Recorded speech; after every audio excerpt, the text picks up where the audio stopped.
Hola, muy buenos días, estimados estudiosos. Siguiendo y continuando con el cronograma propuesto para este módulo, hoy vamos a hablar un poco sobre la normatividad ambiental en Colombia. Entonces, bueno, para ello hemos dispuesto estas diapositivas y vamos a iniciar, como siempre, indicando que cualquier duda que no sea resuelta a través de estas videoconferencias tienen los canales institucionales para realizarlo. Bienvenidos. Vamos a ver una introducción del tema, algo sobre normatividad ambiental relevante en Colombia como una matriz, unas conclusiones y finalmente una bibliografía recomendada. ¿Cuál es el objetivo principal de esta conferencia? Es exponer y describir la normatividad ambiental colombiana más relevante con el fin de proporcionar conocimientos normativos de responsabilidad ambiental y generar competencias disciplinares para el desarrollo de cada profesión. Esto es lo esencial. En cuanto a nuestra introducción del tema, pues actualmente, como todos ustedes saben, existe eh, una, eh, una importancia relevante frente a los derechos ambientales que permitió elevarlo a nivel constitucional y asimismo desarrollar unas políticas de gestión ambiental para que fueran aplicadas con el desarrollo del medio ambiente que propenda por la calidad de la vida actual. Entonces, la protección del medio ambiente y la conservación de los recursos naturales son un derecho fundamental para toda la sociedad como mandato constitucional, por cuanto es obligación ciudadana y social hacer las premisas normativas y generar la responsabilidad ambiental. Vamos a exponer una serie de normas y de matrices que ayudarán a comprender toda esta historia del derecho colombiano, el derecho ambiental colombiano. Empezamos con el que se conoce como Código Nacional de Recursos Naturales Renovables y de Protección del Medio Ambiente, que es el decreto 2811 de 1974, cuyos principales objetivos eh, fueron materializar aquello que se hizo en las primeras conferencias como nuestras primeras clases. En 1970 nos dimos cuenta o se dieron cuenta que el medio ambiente estaba desprotegido. Entonces se establecieron unas políticas, como lo dijimos en anteriores clases, para proteger y velar por este mejoramiento o políticas que hicieran de la conservación del medio ambiente una realidad. En Colombia se aplicó entonces el decreto 2811 de 1974, en donde lo que se quería era preservar y restaurar el medio ambiente, los recursos naturales, prevenir y controlar la explotación, eh, regular pues la conducta humana frente a las actividades de explotación ambiental y centró su atención en los recursos hídricos y biológicos. Digamos que este código de recursos naturales no fue suficiente porque se centró básicamente en la parte rural. Entonces, olvidamos o no se tenía conocimiento que en la parte urbana también se iban a producir determinados contaminación, digámoslo de esa manera. Entonces, este decreto de código, el Código Nacional de Recursos Naturales Renovables, se dedica a proteger justo eso, los recursos naturales renovables y la parte rural. Entonces, es una norma bastante completa frente a la protección de estos recursos. Luego, más adelante, por allá en 1992, por el Protocolo de Montreal, que fue relativo a las sustancias agotadoras de la capa de ozono, esto se vio en 1992, fue un auge porque el agotamiento de la capa de ozono como producto de la actividad industrial y de uso de ciertas sustancias en diferentes actividades comerciales y domésticas fueron como el primer gran problema ambiental que la humanidad ha tenido que afrontar y reconocer como consecuencia del desarrollo tecnológico. Entonces empezamos a ver el desarrollo tecnológico, la economía en la sociedad actual tiene que tener un papel importante para velar por una sostenibilidad. Entonces, esta ley fue una de las, por eso la traigo a colación, porque fue una de las más representativas en su momento, en donde se reconoce a nivel industrial que determinados productos están causando un daño o un deterioro a la capa de ozono.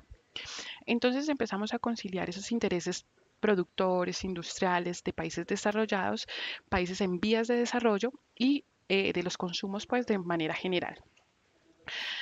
Eh, pero también teníamos que saber qué realizar, ¿no? Entonces empezamos a definir qué era ozono, empezamos a definir cuáles eran las sustancias agotadoras de la capa de ozono y también a buscar alternativas de sustitución de esas sustancias agotadoras. Entonces, ¿con qué? Con el objetivo de facilitar la identificación de proyectos.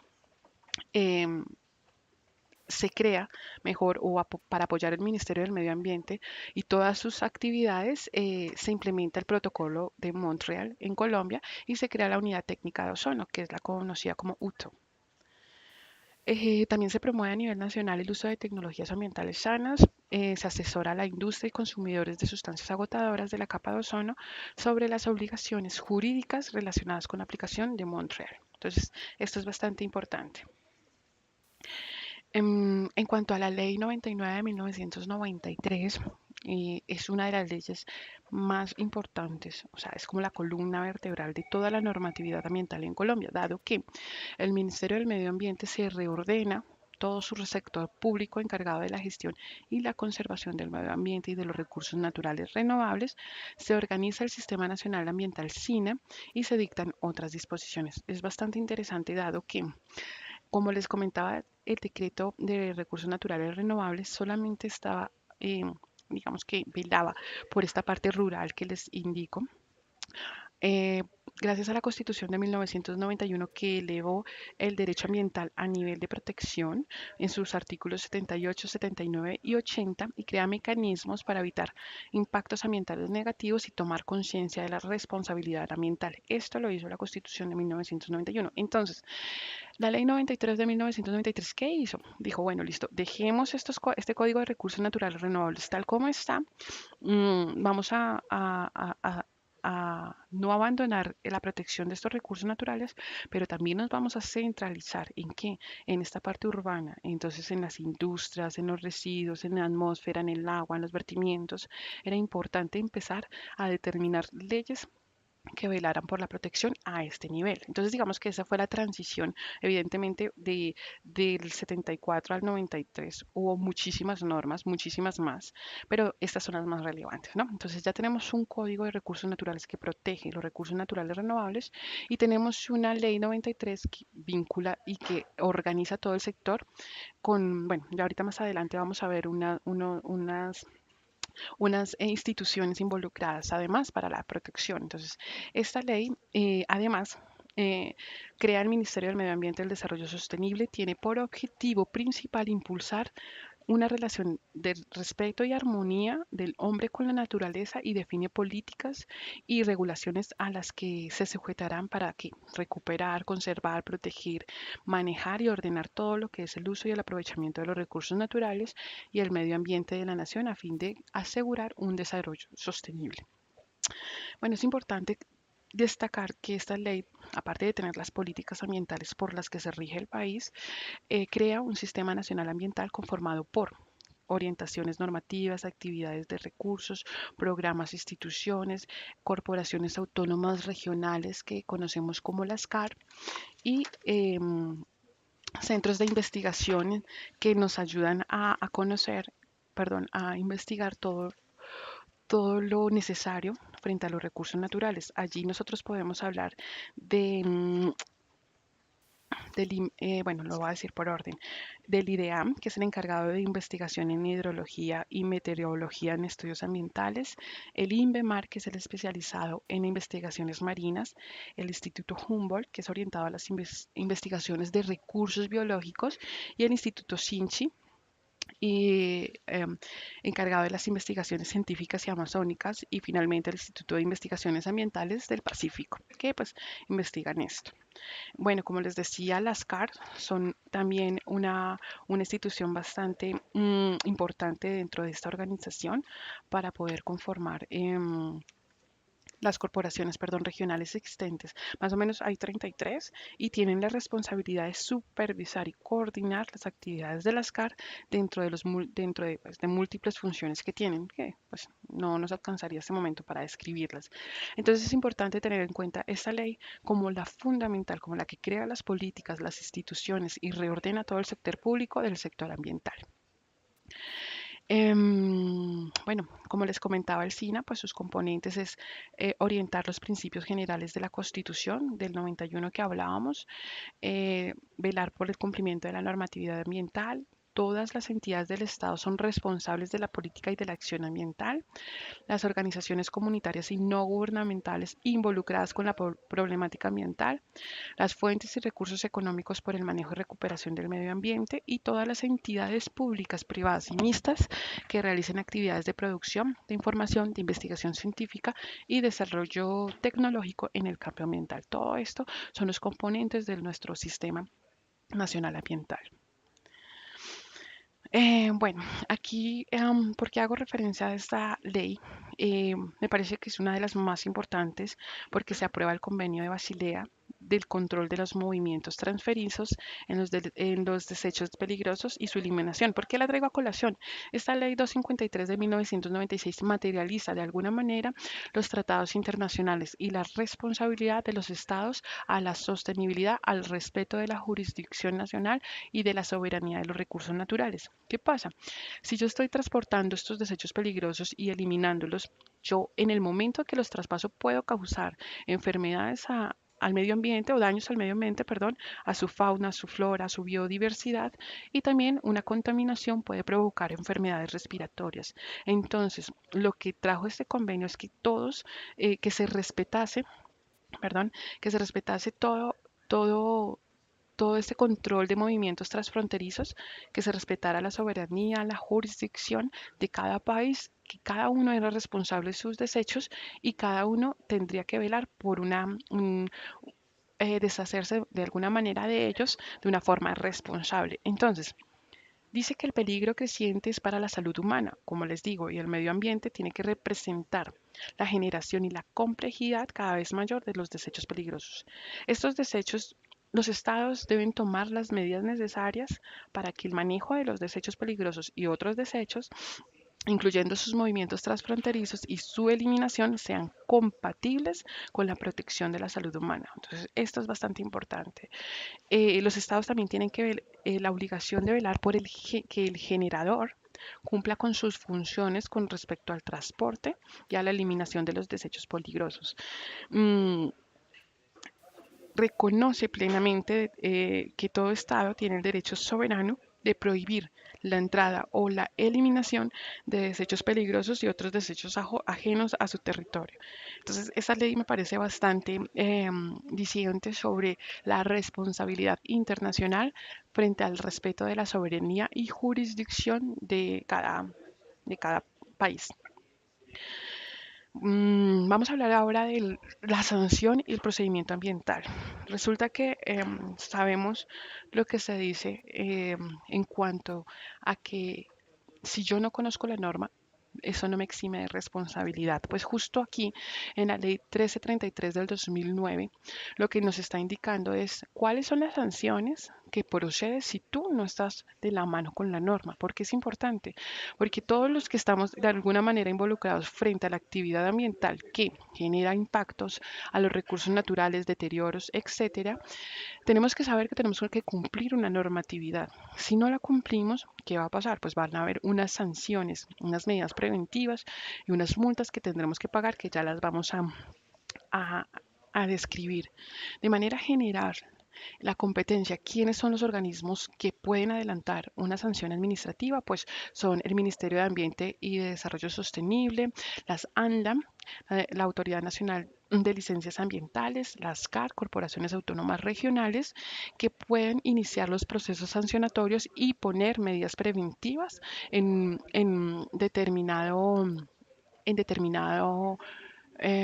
acción ambiental que se deteriore. Es importante saber qué es una infracción ambiental, o sea, no todo hecho va a ser una infracción ambiental o todo lo que se indique coloquialmente va a ser una infracción. Es importante tener en cuenta que esta ley en su artículo 5 nos establece qué es una infracción ambiental y cuáles son. Entonces, hay unos elementos claves que hay que tener en cuenta y es que tiene que existir un hecho generador, un vínculo de causalidad y finalmente un daño. Esto tiene que ser de alguna manera progresivo, es decir, se hace un hecho generador, un vínculo de causalidad, sin esto no puede existir esto y sin esto no puede existir. O sea, tienen que estar estos tres elementos para que realmente esté la infracción ambiental. Entonces, ¿cómo saber si estamos incurriendo en alguna? Vámonos al artículo quinto de esta ley y vamos a mirar si aquello que estamos realizando se puede realizar o considerar mejor una, una infracción. Puede ser por acción o por omisión, siempre.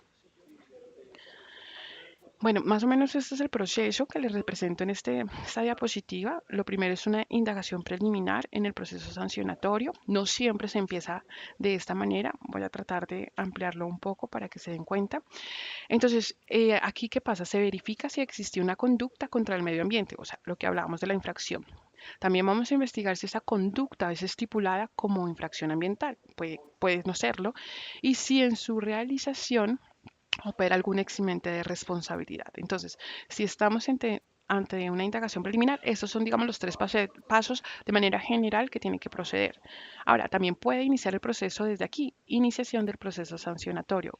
Y perdón, ¿cómo empieza? Entonces, con un acto administrativo verificando los hechos, ¿no? Entonces, esta autoridad competente emite un acto administrativo indicando la verificación. Vamos a verificar si esta infracción existió o no. Puede pasar una de dos cosas. O la primera, los hechos no ocurren o existen, pero no son una infracción. O dos, la conducta, bueno, cuando ocurre esto, pues simplemente se cesa el proceso, se acaba. O que la conducta y el hecho es una infracción ambiental, efectivamente, y a través de un acto administrativo se dice qué norma se inflige formulando unos cargos. Entonces, cuando se ven incursos en un proceso de sanción ambiental, esto es lo que sucede. Ahora, eh, vamos un poco al tercero, o sea, luego cuando nos notifican o nos indican que existe una formulación de cargos en nuestra contra, pues vamos a notificarlo, ¿no? Vamos a notificar, se notifica esta infracción y tenemos 10 días hábiles para los descargos. ¿Qué son los descargos? Es ir a indicar el si soy o no responsable de aquello que se me acusa. Y si no lo soy, eh, anexo unas pruebas, estudian las pruebas a unos tiempos probatorios estipulados, se decretan pruebas si así se estima y existen unos términos para decidir. Esta autoridad ambiental va a decidir por medio también de un acto administrativo que dice tienes o no responsabilidad frente a esta conducta investigada y se indicará cuál es la sanción o multa compensatoria sobre estas decisiones u actos administrativos. Entonces, allí procede el recurso de reposición y en subsidio el de apelación en caso que exista un superior jerárquico. Contra esta decisión que emite aquella autoridad sancionando, puede existir un recurso de apelación, de reposición o en subsidio de apelación. Voy a hacer aquí unas diferencias importantes entre medidas preventivas y, bueno, más adelante las sanciones porque suelen confundirse. Cuando estamos en cursos de un proceso ambiental, de un proceso sancionatorio ambiental, se pueden tomar medidas preventivas. ¿Cuál es su función principal? Pues simplemente impedir la continuidad de un hecho que afecte al medio ambiente, pues al paisaje o a la salud, por cuanto las medidas son, esto es importante, de carácter preventivo, transitorio y de ejecución inmediata, sin recurso de reposición alguno. Muchos están en alguna obra o en alguna actividad y les llega una medida preventiva y presentan recursos. No es susceptible, simplemente es preventivo, transitorio, pero de ejecución inmediata. ¿Qué les pueden decir en esas medidas preventivas, en ese oficio que les llega por esta sanción? Una amonestación escrita, les pueden decomisar productos o elementos que estén usando para la comisión de la infracción. También pueden haber aprehensión preventiva de especímenes, suspensión de una obra por daño, por no tener las licencias necesarias o por incumplimiento de los términos de la autorización. Esto es bastante importante que lo tengan en cuenta en cuanto a medidas preventivas. Ahora, ¿cuáles son las diferencias de las sanciones establecidas por la ley? Pues las sanciones no son preventivas, o sea, a ver, vamos a ver, son preventivas para evitar el daño, pero no son transitorias, como las medidas preventivas. Son correctivas y compensatorias. Y la imposición de estas sanciones va en función de la gravedad de esta infracción ambiental cometida. Inclusive se pueden poner una sanción principal y hasta dos accesorias. Entonces, ¿cómo pueden ser estas sanciones? Pueden ser multas diarias hasta por 5.000 salarios mínimos legales mensuales vigentes, el cierre temporal o definitivo del establecimiento, revocatoria o caducidad de licencia ambiental o de la autorización que haya sido concedida, la demolición total de la obra a costa del infractor, el decomiso definitivo de especímenes o especies silvestres, trabajo comunitario según las condiciones que establezca la autoridad ambiental. Esas son las sanciones que pueden establecerse, aparte de las medidas preventivas, ¿no? Em, que se puedan ver en curso en una sanción, en un proceso de sanción, en un curso, perdón, de sanción administrativa en procedimiento ambiental. Es importante también determinar que una cosa no excluye a la otra. O sea, si estamos atentando contra el medio ambiente, resulta que en el Código Penal colombiano nace una unidad nacional de fiscalías para perseguir estos delitos contra recursos naturales y el medio ambiente. ¿Cuál es el objetivo? O sea, acá ya no estoy hablando de una sanción administrativa, estoy hablando de un delito que establece como el Código Penal como una comisión, un hecho punible. Lo que se trata o lo que se busca es que se proteja este medio ambiente, que se evite el deterioro o injusto, o que injustificadamente los recursos naturales se vayan deteriorando y establecer otras responsabilidades, perdón, en ejercer acciones pertinentes para obtener la reparación del daño social de manera económica y cultural causada por la comisión del ilícito. Entonces, podemos ver que en nuestro Código Penal están estos delitos. Aprovechamiento ilícito de recursos naturales, entre otros, ¿no? Contaminación ambiental, pesca y caza ilegal, invasión de áreas de importancia ecológica, explotación ilícita de yacimientos y ¿en qué se diferencian estos delitos de estas sanciones? Básicamente que las penas se caracterizan principalmente por ser penas privativas de la libertad y obviamente subsidiaria multas. Entonces, ¿cuál es la diferencia entre uno u otro? Pues nada, que dentro de las sanciones administrativas van desde amonestaciones, multas, suspensión de obra, pero aquí estamos hablando de penas privativas de la libertad. Por eso es bastante importante que cada vez que vamos a hacer un proyecto, investiguemos cuál es la norma que tenemos que aplicar, cuáles son sus licencias, sus permisos, hasta dónde está permitida mi actividad, qué no puedo o en qué lugares no puedo realizar, cuando son de mayor impacto, menor impacto, mínimo impacto. Entonces todo esto se tiene que tener en cuenta porque si no nos vamos a ver en curso no solamente una sanción administrativa, sino también penal.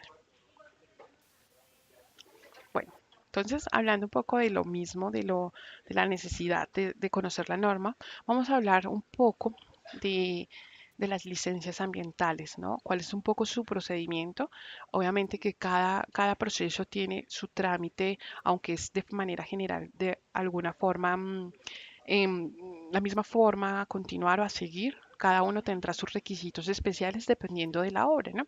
Entonces, a manera general, existe un registro en la ventanilla integral de trámites en línea vital.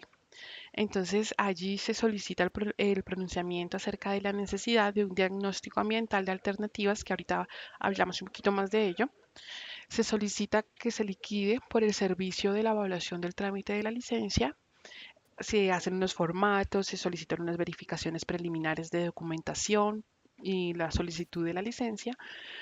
También tienen que asistir a unas reuniones de presentación de resultados de verificaciones. Hay que notificarse de unos autos, asistir a unas reuniones si así se requiere o en caso de que así se indique por la autoridad.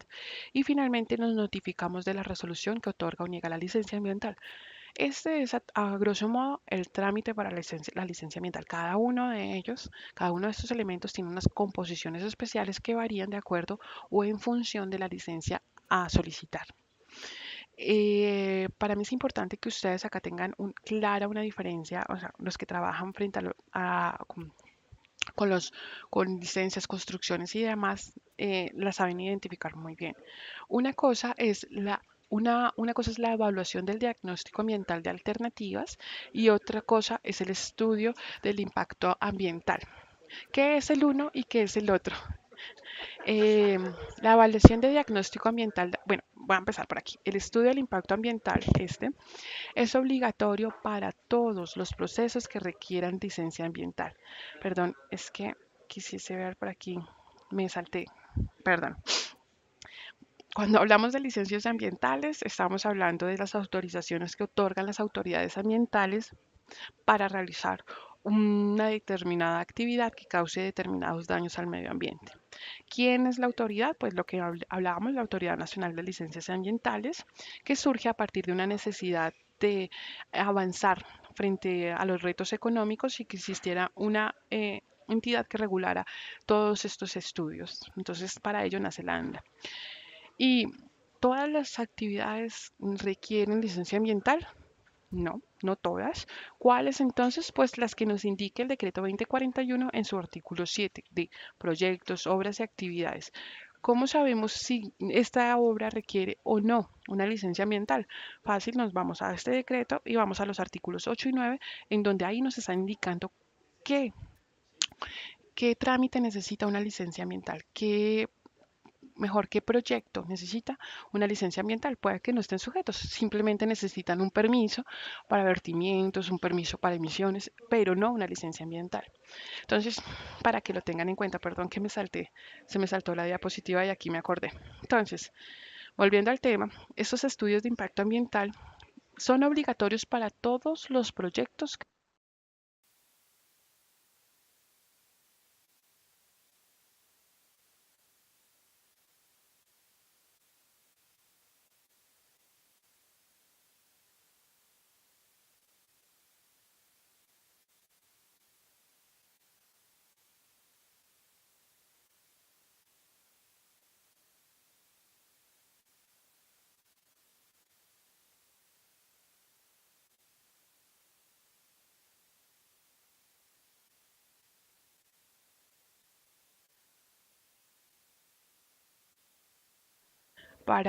Se utiliza para, para describir este impacto ambiental.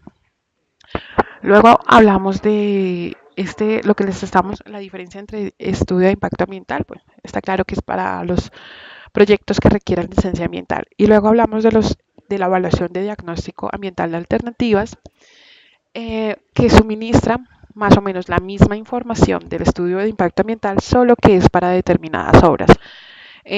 ¿Cuáles obras? Pues las que determina el artículo 18 en esta misma norma.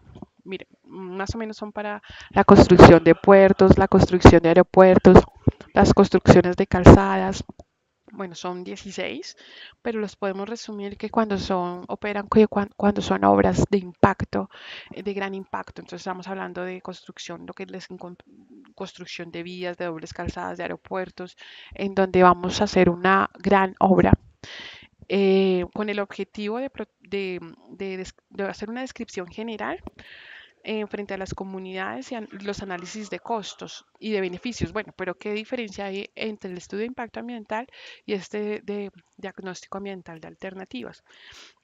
El objetivo principal de esta evaluación de diagnóstico es presentar más de dos alternativas, puede ser dos o tres, en donde se mire y se estudie la viabilidad del mejor diagnóstico para que sea aplicado. Entonces, esto es bastante importante tenerlo en cuenta, por eso me devuelvo un poco en donde hablábamos de cuál es el procedimiento y aquí en este apartado es de solicitar el pronunciamiento acerca de la necesidad de realizarlo o no. Entonces, si no, pues simplemente el estudio del impacto ambiental. Sí, sí, pues y vamos a aplicar este diagnóstico ambiental de alternativas. Digamos que es bastante importante tener en cuenta estos dos aspectos. Bueno,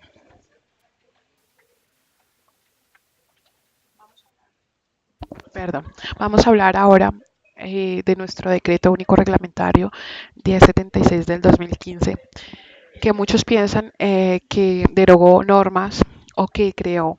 No, este simplemente es una compilación de las normas expedidas por el Gobierno Nacional a lo largo de los años, cuyo objetivo fue recoger en un solo cuerpo normativo todos los decretos reglamentarios vigentes. Entonces, obviamente, que estuviesen vigentes, teniendo en cuenta la finalidad. Como les indico, no tiene ninguna disposición nueva ni modifica las existentes.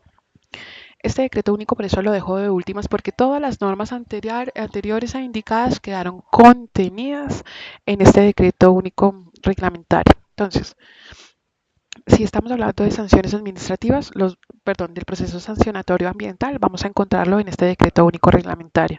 Si estamos hablando de licencias ambientales, vamos a encontrarlo en este decreto único reglamentario. No, excepto lo del Código Penal, pues que es una disposición, digamos, de otra jurisdicción o de otra autoridad competente, mejor. Primero se realizó un inventario de todos los decretos reglamentarios, se analizaron sus vigencias para no reproducir normas derogadas y actualizó, esto es importante, la denominación de entidades. O sea, ustedes en este decreto único reglamentario no van a encontrar, por ejemplo, el INDERENA, porque pues esta institución ya desapareció y pues encuentran nombres como el Sistema Nacional Ambiental, el LANLA, etcétera, esas denominaciones que sí se han, que aún, digamos, las disponen estas leyes o estos artículos anteriores, pero que evidentemente ya no existen. Entonces, actualizó esos nombres o esas nominaciones de esas entidades institucionales que ya no están o a lo largo pues, de los años, para que se tenga en cuenta.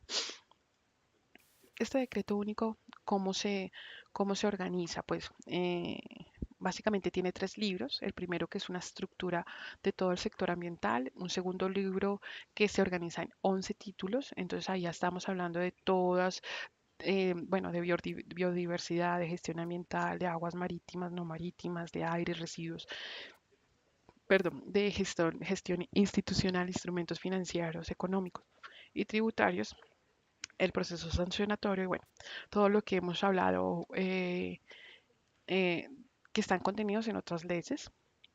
Y tercero, pues disposiciones finales. ¿Qué pasa con este decreto único reglamentario? Pues tiene adiciones constantemente. Entonces, es, en el 2016 se realizó varias, en el 2017 varias y este año, a principios de año se han hecho. Entonces, este decreto es totalmente cambiable, es decir, el que está hoy no puede estar mañana porque sufre variaciones a lo largo del tiempo. Entonces, ¿cuál es el decreto? ¿Dónde podemos ir a investigar el contenido de la norma ambiental? Nos tenemos que dirigir, obviamente, al decreto único reglamentario y él nos conducirá a la norma que aplica. Entonces, digamos como para hacerlo de manera más fácil. Ahora, dentro de la matriz legal ambiental en Colombia existen muchísimas disposiciones, normas, resoluciones, decretos, leyes que establecen cada cosa. ¿Para qué? Con el fin de cumplir las políticas ambientales de la Ley 93, haciendo caso o reglamentario lo dispuesto en la Constitución de 1991. Por eso es que nosotros tenemos tantas normas ambientales que son identificables por medio del decreto único, pero tenemos, por ejemplo, la prestación de servicio público del aseo en este decreto. Tenemos también, por ejemplo, normas de emisión de ruido ambiental que la podemos encontrar en esta resolución. También tenemos normas de emisión de ruido ambiental. También comparendos ambientales, ya saben, por disposiciones que también lo podemos encontrar aquí, legislación de residuos especiales como por ejemplo residuo de pilas, de llantas usadas, de bombillas, de computadores, de vertimientos de agua, todo esto los encontramos en las resoluciones que encontramos aquí, residuos electrónicos y electrónicos. también el uso racional de las bolsas plásticas. Bueno, y así cada vez que estamos cumpliendo con la política ambiental, disponemos de una resolución o un decreto que indiquen las autoridades ambientales competentes para ejercer. Entonces, para, para consultarlas es importante tener en cuenta, para desarrollarlas, perdón, es importante tener en cuenta a qué decreto, a qué resolución o a qué legislación tengo que dirigirme.